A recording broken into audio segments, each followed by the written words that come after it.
जय माँ भवानी। दोस्तों आज का टॉपिक बहुत ही इंटरेस्टेड है। मैं चाहूँगा कि आप इस वीडियो को ज़रूर शेयर करें ताकि ज़्यादा से ज़्यादा लोगों को पता चल सके कि रियलिटी क्या है, हकीकत क्या है, कितनी सच्चाई है और कितना झूठ है। पूरी दुनिया में यह चीज़ फैली हुई है ताकि हमारे देवी देवताओं का अपमान भी ना हो और साथ में कोई बेवकूफ़ भी ना बन सके। इसीलिए आपको इस वीडियो को ज़्यादा से ज़्यादा शेयर करना है, ज़्यादा से ज़्यादा लोगों तक पहुंचाना है। तो दोस्तों आज की वीडियो का टॉपिक है कि क्या माता काली की या कोई भी देवी हो या देवता हो, क्या वह शरीर में आते हैं? क्या उनका प्रवेश व्यक्ति के शरीर में होता है? क्या किसी व्यक्ति के ऊपर देवी देवता आते हैं, व्यक्ति के अंदर देवी देवता आते हैं? कई बार जैसे कि हम पूछने जाते हैं कुछ लोगों से, यानी पूछा कराने के लिए जाते हैं, तो उनकी सारी बातें सही नहीं होती है, एक दो बातें गलत भी निकल जाती है। ऐसा क्यों होता है? और अगर सवारी नहीं आती है तो क्या सारी दुनिया ढोंग या पाखंड कर रही है? तो इसी टॉपिक पर आज हम चर्चा करेंगे। दोस्तों आज की वीडियो में हम बात करेंगे कि क्या देवी देवता किसी के शरीर में आते हैं या प्रवेश कर सकते हैं। तो देखिए दोस्तों, यह बात 100% सच है कि देवी शरीर में आती है, लेकिन यह जो शब्द हम यूज़ करते हैं कि देवी शरीर में आ रही है, यह शब्द उस चीज़ के लिए गलत है।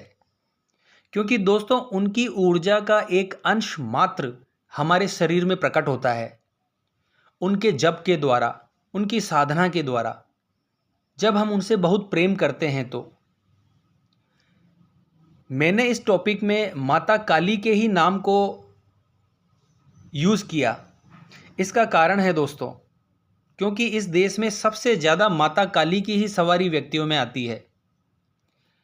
इसीलिए मैं इनको आधार बनाकर सारी बात करूँगा। दोस्तों अगर आपके शरीर में माता काली आ रही है और आप कह देते हैं कि वह बंदा झूठा है और उसकी बातें सच हो रही है, वह जो कार्य करता है वह सिद्ध हो रहा है, वह व्यक्ति सफल हो रहा है, तो दोस्तों आप इस चीज़ को झुठला तो नहीं सकते। क्योंकि अगर सवारी नहीं आ रही है तो उनके काम कैसे बन रहे हैं? तो बात यह है दोस्तों कि उनके शरीर में देवी आती है। अब आपको यह समझना है दोस्तों कि कैसे आती है।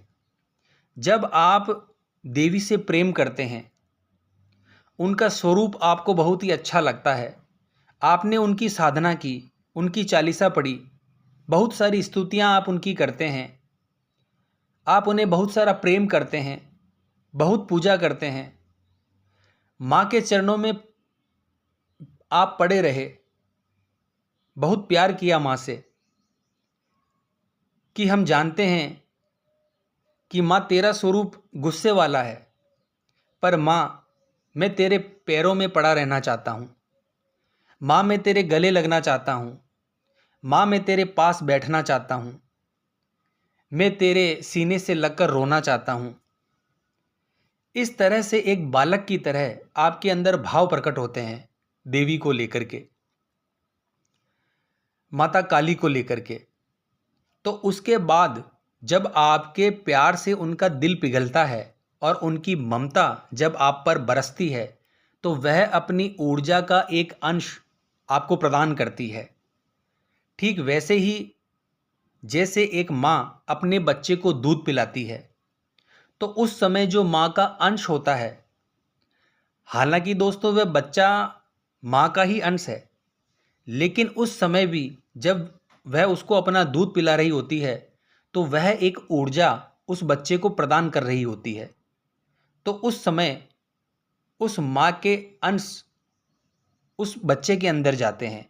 ठीक वैसे ही माता काली आपको ऊर्जावान बनाती है कि आप संसार से अलग होकर के कुछ सीख सकें, आगे बढ़ सकें, मुक्ति की ओर अग्रसर हो सकें। इसीलिए वह अपनी ऊर्जा का एक तत्व, एक अंश आपको प्रदान करती है। दोस्तों वह अंश भी उसी के बराबर का होता है, क्योंकि दोस्तों इंसान का जो एक शेल होता है वह बहुत छोटा सा होता है, और उसके एक सेल में और उसकी बॉडी में जितने भी शेल हैं उसमें कोई डिफरेंस नहीं होता है। तो उस बेस पर जब किसी के अंदर माता आती है तो उसके शरीर में होता तो माँ काली का अंश ही है, लेकिन हम उसे डायरेक्ट यह बोल देते हैं कि इसके शरीर में माता काली आ गई। तो दोस्तों यह तो मैंने आपको बता दिया कि किस तरह से आती है। दूसरी बात यह है दोस्तों कि यह कार्य किस तरह से होता है।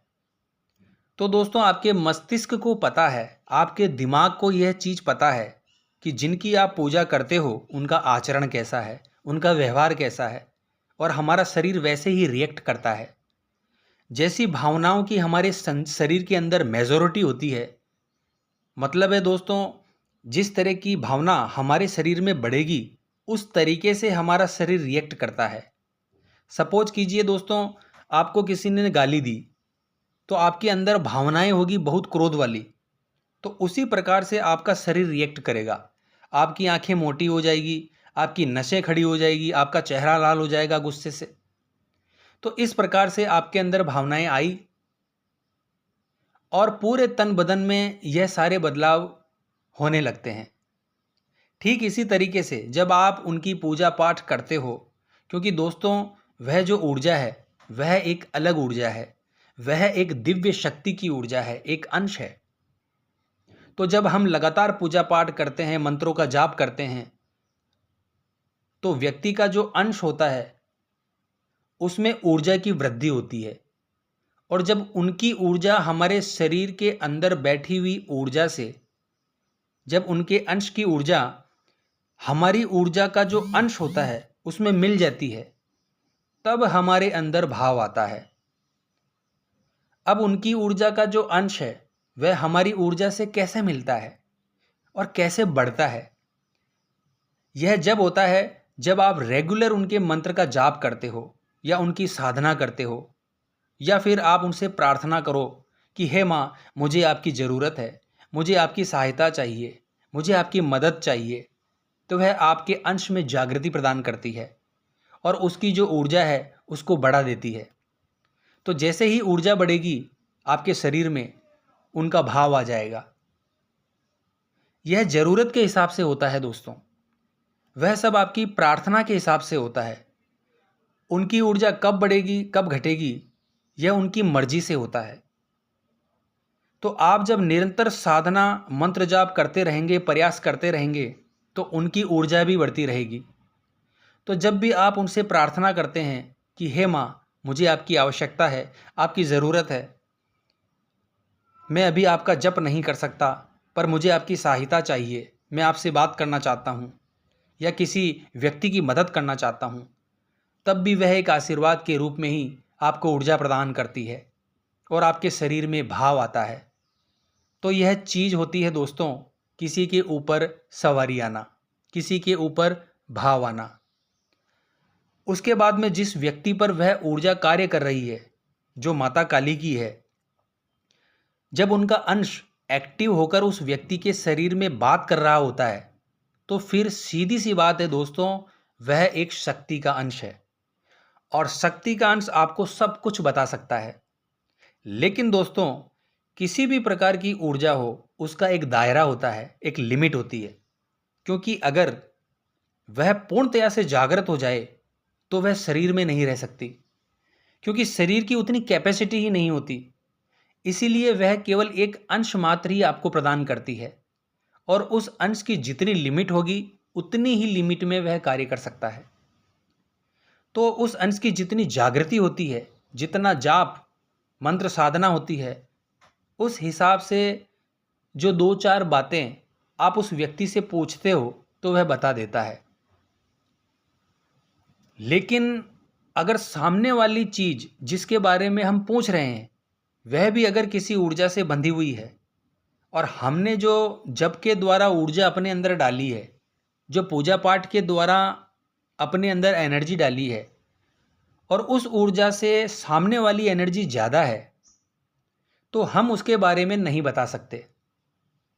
तो सीधी सी बात है दोस्तों, एनर्जी ही एनर्जी को एक्सपोज करती है, एनर्जी ही एनर्जी का मुकाबला कर सकती है। आपको भी एनर्जी के सामने अगर खड़े होना है तो आपके अंदर भी उस प्रकार की एनर्जी होना बहुत ज़रूरी है, तभी आप उसके सामने खड़े रह सकते हो, वरना नहीं हो सकते। यही कारण है दोस्तों कि हम देवी देवताओं के साक्षात दर्शन नहीं कर पाते, और इसीलिए ही इस शरीर को मिट्टी का शरीर कहा जाता है, क्योंकि शरीर में इतनी एनर्जी नहीं होती है।